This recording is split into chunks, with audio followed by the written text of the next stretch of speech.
السلام علیکم ویورز، میں وائس آف آل پاکستان کے ساتھ آپ کی خدمت میں حاضر ہوں۔ میری تاریخ میں، میری آغوش میں بہت کچھ چھپا ہے، بہت سا خون، بہت سی قربانیاں۔ میں وہ ہوں جس کا خواب اقبال نے دیکھا تھا، میں وہ ہوں جس کے وجود میں آنے کے لیے برِ صغیر میں ہلچل مچی، تحریکیں چلیں، قائد اعظم محمد علی جناح نے انتھک محنت کی، ایک سوئی ہوئی قوم کو جگایا۔ میں وہ خواب ہوں جو بظاہر ناممکن تھا۔ دنیا کی تاریخ میں بہت کم ایسا ہوا کہ کسی خطے میں ایسے آزادی کی تحریک چلی ہو۔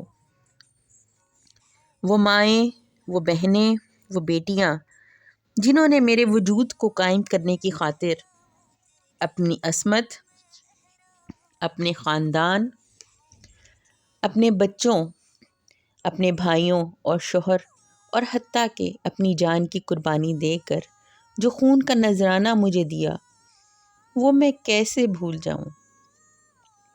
مجھے آج بھی یاد ہے وہ جلیانوالہ باغ جہاں ہندوؤں نے اور جنرل ڈائر کی فوج نے کیسے خون کا گندا ناچ کھیلا، وہ کھیل کھیلا جسے تاریخ کی کوئی بھی کتاب نہ بھلا سکی۔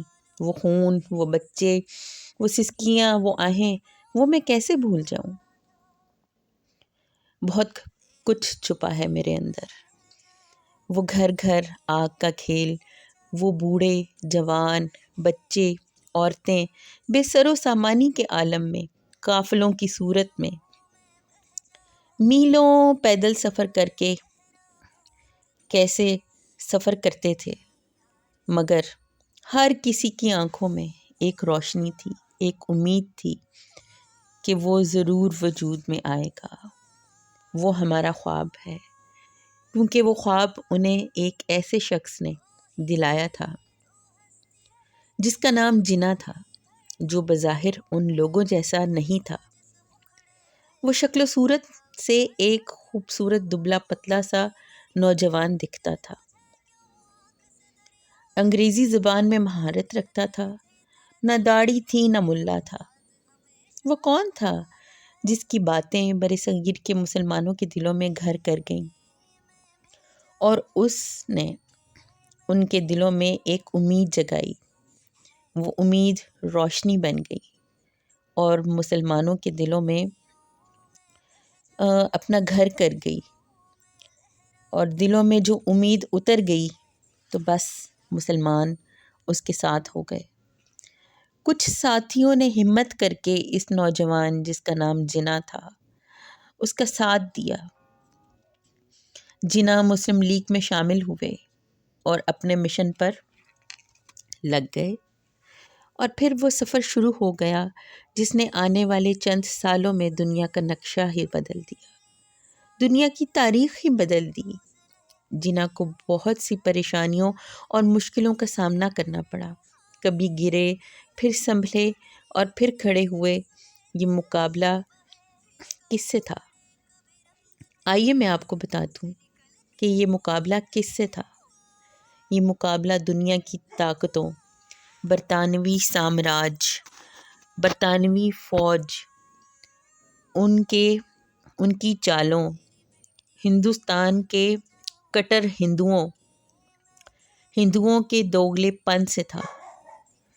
ہندوؤں کے دوگلے پن کے علاوہ چند اپنے ہی مسلمان دوستوں سے، جو خوف کا شکار تھے کہ شاید جناح کامیاب نہ ہو۔